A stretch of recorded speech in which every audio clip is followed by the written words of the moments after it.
పెట్టిన పందానికి ఇరు వర్గాల వారు ఒప్పుకుంటారు.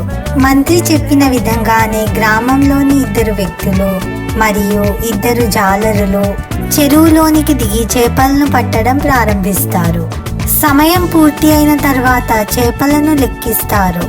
గ్రామస్తులు పట్టుకున్న చేపలు ఆ జాలరులు పట్టుకున్న చేపలకు సగం వంతు కూడా ఉండవు.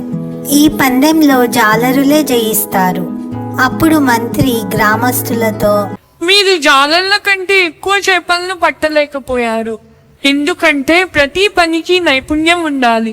అలా ఉన్నప్పుడు మాత్రమే ఏ పనిలోనైనా జయిస్తారు.